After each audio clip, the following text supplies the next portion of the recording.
Morning folks, good to see you again. Welcome back to the plot. It's the early days of April and I'm going to be sowing some of my beans today, so I thought I'd give a quick video out and you can catch up on exactly what I'm doing. Now I'll just show you inside the greenhouse. I've just made some space for where the beans are going to go. Got my bits ready there. These are the two varieties of beans we're going to sow this year. Now last year we sown runner beans, but me and the wife are not really fussed on runner beans, so I'm not going to bother this year. So instead of runner beans, as a replacement, we're going to use the French climbing beans. We much prefer French beans, so I've got the climbing beans and I've also got the dwarf French beans. So that's what I'm going to sow today.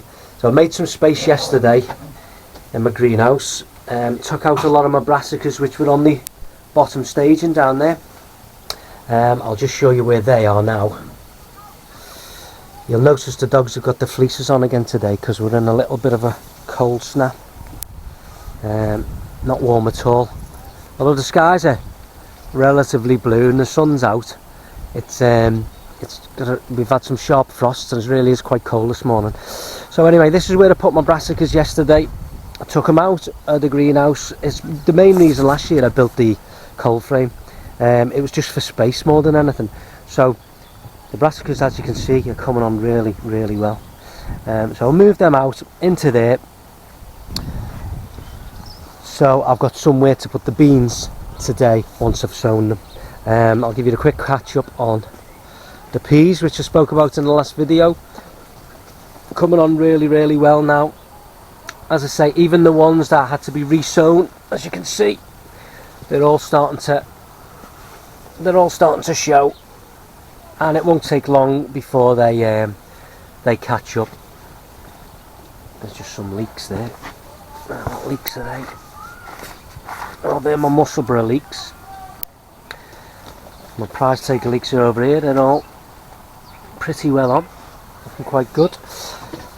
So yeah, that's just a quick update on the on what initially turned out to be mouse food when I sown the peas, but they don't seem to be able to get at them here. They're on a little platform there, so they should do okay. The salads are doing okay there. Pond is full of frog spawn. Full of tadpoles now, not frog spawn. They've all hatched out. I can't see any at the minute. They're all tucked away under the duckweed.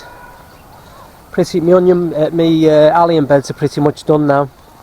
Only the leeks to go in later on in the season. Oh, I did mention on the last video I was going to start my first earlies and my second earlies, so there they are. I didn't bother filming them. There's lots and lots of videos out there. I basically use the same method that all our other YouTubers use. 4 potatoes in each 30-litre tub, and then I've mulched them on the top with some straw just to keep the moisture in, so I don't have to keep watering them too much. Garlic bed looking fine. The multi-sown onions looking fine. Shallots, onions, shallots, and some multi-sown shallots from seeds. Just got a little bit of added protection. They went in yesterday. So that's the plan for today. I'll just show you where my beans are going to go. We go over here. I think I've shown this before, but this is my pea frame, where the peas I've just shown you in the polytunnel are going to go.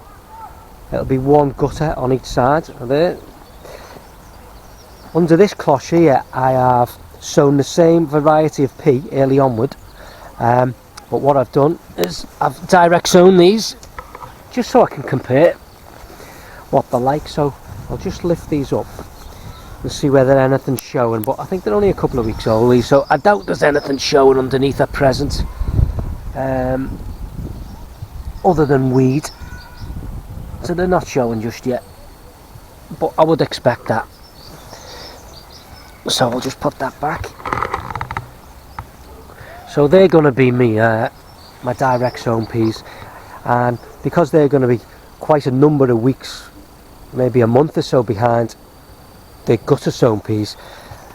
That'll help me succession sowing, so when these are starting to be exhausted come harvest time, these should be able to just follow on right behind. This is where I'm going to put my climbing French beans. This is my frame I put up the other week. I didn't bother filming it. I may do, maybe I should have done, because it would have made a nice little video, but as you can see, pretty simple construction. And what I've been fortunate enough to use is some hazel sticks that I've got, and it just gives it a really pretty look, especially when the beans start climbing up there. I had to move my spare strawberry plants out of the cold frame to make way for the brassicas, so they're all there. I'm probably going to have to give most of them away because I've got more than enough, and as you can see from the previous video, that's my strawberry bed. So that's where we're up to. So what I'll do, I'll switch you guys off, and when you come back to me, I'll be in here in the greenhouse showing you how I sow my beans, and then that'll be me done for the day. So come back to me in a minute and we'll get cracking.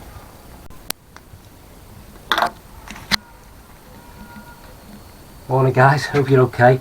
I've had quite an eventful morning this morning. What I've managed to do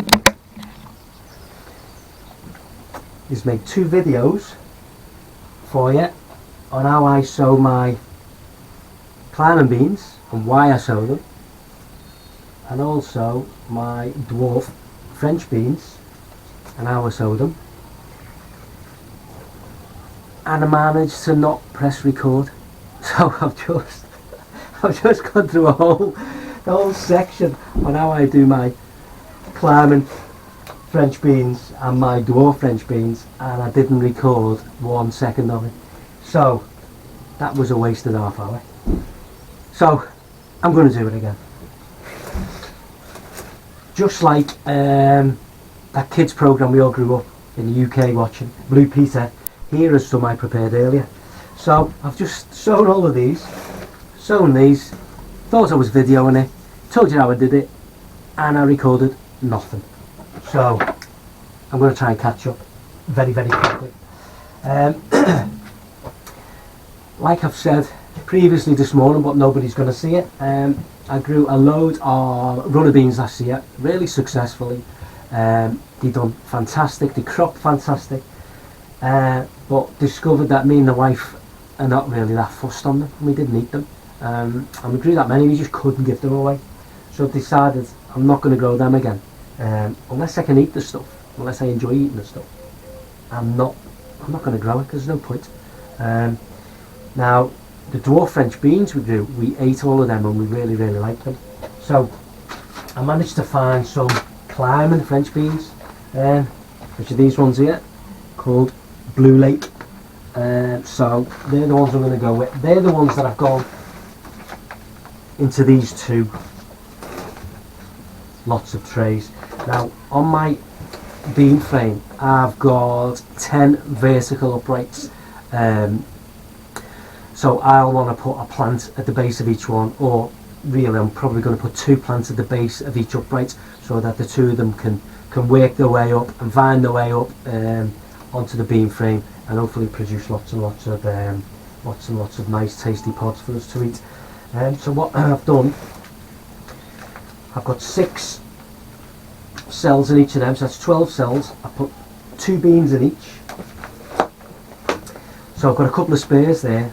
So out of these 12 I only need 10 to take, and then that'll be more than enough for me to get them out onto my bean frame, which I showed you earlier, and hopefully give us some good produce this year. So what I'm going to do is, because I've already done them, I forgot to film it, I'm going to just show you it's exactly the same process for the dwarf French beans. This is just multi-purpose compost. It's not sieved because the beans are quite big. Tell you what I've noticed on some of my videos when I've caught up. I don't know whether any of you guys have watched Danny at the Grapevine Allotment. But have you ever seen a man look so happy on his plot? And he's always smiling. And I'm really envious of him because, well, it looks like I'm not smiling. I'm smiling on the inside. I just have one of them faces that looks like I'm always scowling. I'm really not always scowling. Especially when I'm on the plot, I'm always happy. Right, so there we go. It's a multi-purpose compost. Tap it down. I then firm it down like that. These are my dwarf French bean. This variety is called Ferrari. So these should get away quickly. With a name like Ferrari, they must be hopefully fast germination and fast cropping. Otherwise I don't know why you'd call them Ferrari. So, all I do, there's your pot. I put two in each. You could put one in, but it's just more of a fail-safe to make sure I definitely get germination out of each pot. And there's one. Now I'll push the other one in, just like so. Push them, I don't know whether you can see them. They're like Tic Tacs, the mints we used to get as kids. So, there and there. A bit more compost on top. And then firm that down. Now I really hope this is recording, because this is the third time I've done this, and on both occasions it didn't record. Now I did drop the camera earlier this morning, so I'm hoping it was just user error on my behalf and not a problem with the camera. So there we go. And as I did before, what I do when I've got multi-cells like that, I'll tend to put a plastic label in like that, and I'll reuse that label like I've said in previous videos, year after year after year. So that'll go in, indicate what I've got there. But I don't want to use a plastic label for every single one of these. So what I do with these is I may well label them all up using some electrician's insulation tape. And just mark it up like that, and then keep them all in a tray together, or I may mark all of them up. Electrician's insulation tape is also very handy to have because it works as a great plaster provider.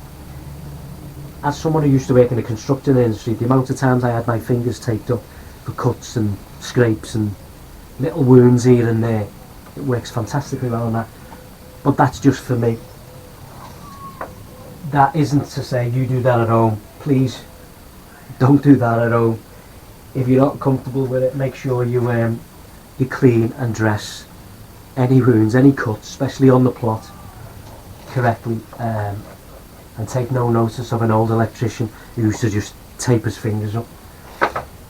Right, so they're done. I've got more of these to do. That's going to be enough for me there.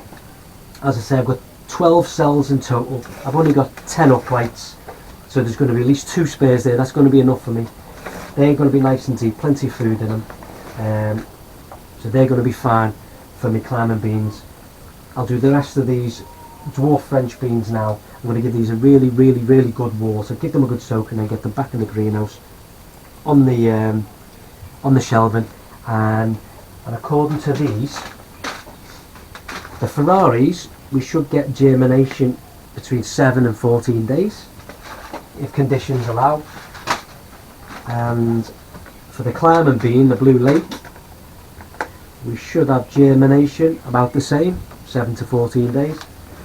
Now, temperatures are not great at the minute. We've had a bit of a cold snap after the end of March. We had a really unseasonably warm couple of weeks.